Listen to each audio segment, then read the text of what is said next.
Hello friend, welcome to my channel. আমি doctor Chandrakant. আজ আপনাদের সার্ভাইকেল ট্রাকশন এই কথাটা অনেকেই শুনেছেন। সার্ভাইকেল ট্রাকশনের সুবিধা কী কী, কী কী বেনিফিটস, এছাড়াও এর নিয়মগুলি কী কী এবং রিস্ক ফ্যাক্টরগুলি কী কী, আজকে সে বিষয়ে আলোচনা করবো। চ্যানেলটি নতুন, চ্যানেল সাবস্ক্রাইব করবেন। চলুন শুরু করা যাক। তো সার্ভাইকেল ট্রাকশন হচ্ছে ঘাড়ের ব্যথার একটা চিকিৎসা, যেটা যে কোনো অর্থোপেডিক্স বা যে কোনো ফিজিওথেরাপিস্ট ওরা দিয়ে থাকে। তো এটা একটা মাথার উপর হালকাভাবে টান দেওয়া, যেখানে মাথার নিচে ঘাড়ে যে হাড়গুলো রয়েছে তার মধ্যে একটা স্পেস তৈরি হওয়া, স্পেস বেড়ে যাওয়া। তো আমরা জানি আমাদের পিঠে যে হাড়গুলো রয়েছে সেটা হচ্ছে cervical spine, thoracic spine, lumbar spine, saccular spine. তো এর মধ্যে সার্ভাইকাল স্পাইন 7টা রয়েছে, তার মধ্যে যে ট্রাকশন হয় তার মধ্যে একটা স্পেস তৈরি হয়।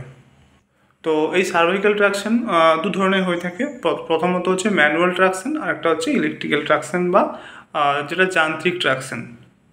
তো সার্ভাইকাল ট্রাকশন দিলে কী কী সুবিধা হয়, কী কী বেনিফিটস পাওয়া যায়? 1 নম্বর হচ্ছে ঘাড়ের ব্যথা কমে যায়। ঘাড়ের পেশি যদি শক্ত হয়ে যায় সেটাও কমে, এবং ঘাড়ের পেশিতে যে টান থাকে সেটাও কমে যায়। এছাড়াও আপনার সার্ভাইকাল স্পাইন বরাবর যে পেশিগুলো রয়েছে তার নমনীয়তা বাড়ে। তো এগুলো হচ্ছে বেনিফিটস, অর্থাৎ সার্ভাইকাল ট্রাকশনের বেনিফিটস।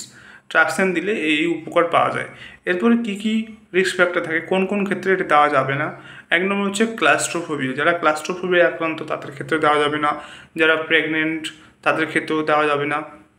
এছাড়াও অস্টিওপোরোসিসে দেওয়া যাবে না, অস্টিওমাইলাইসিসে দেওয়া যাবে না। এছাড়াও যাদের আগে সার্ভাইকাল স্পাইনের সার্জারি রয়েছে, ফিউশন রয়েছে, তাদের ক্ষেত্রেও দেওয়া যাবে না। তো আজকে জানেন যে সার্ভাইকাল ট্রাকশন কী এবং এর কী কী উপকারিতা, এটা কীভাবে হয়, এছাড়াও এর রিস্ক ফ্যাক্টরগুলি কী কী, অর্থাৎ কোন কোন ক্ষেত্রে দেওয়া যাবে না, আজকে সেটা জানেন। তো আজকের ভিডিও এই পর্যন্ত। চ্যানেলটি নতুন, চ্যানেল সাবস্ক্রাইব করবেন, ভিডিও লাইক করবেন। Thank you for watching.